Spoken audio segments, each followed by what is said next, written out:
In this video, I will show you how to create a Game Pass in Please Donate for Roblox. So with that being said, let's jump straight into it. So the first thing you're going to want to do is come across to roblox.com and make sure that you're logged into your account. Next, what you're going to want to do is come up to the top and you've got some options like Discover, Marketplace, Create and Robux. So what you want to do from here is click on to Create.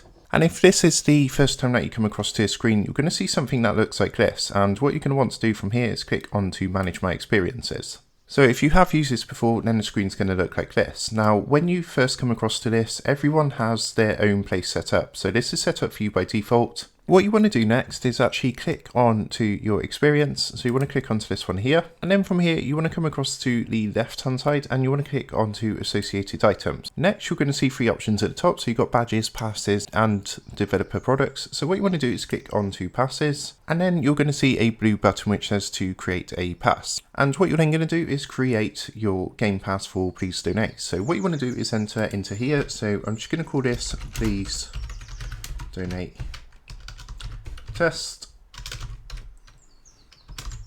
and then you can go ahead and put a description. So I'm just going to put test, and there is a default image provided, but however, if you want to use your own image, you can click on to change here and upload your own image. Just make sure it's in either JPEG, PNG or BMP format.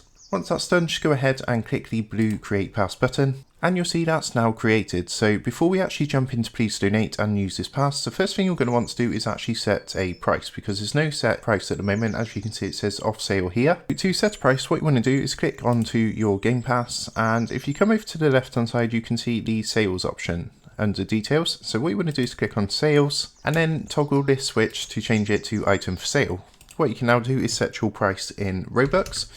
So just to let you know that Roblox do take 30% of your earnings. So for example, if I was selling this for 10 Robux, what I would do is take 7 of the Robux and Roblox would take the other 30%. So all you now need to do is click the blue Save Changes button down here. You're going to see it says Pass updated successfully. And then if I click onto the back arrow up here and then go back to passes, you'll see this now has a price underneath of 10 Robux. So what you now need to do when you next load up Please Donate, you need to go to one of the empty stores, and if you hold E on your keyboard, you're going to be able to set up that Game Pass on Please Donate and of course sell that for your suggested price. So I hope this quick tutorial helped you out today, and if it did, I'd really appreciate it if you was to consider dropping down below the video, leaving a like and also subscribing to the channel. With that being said, I just want to take a moment to thank you guys for watching this quick video, and I will see you in the next tutorial.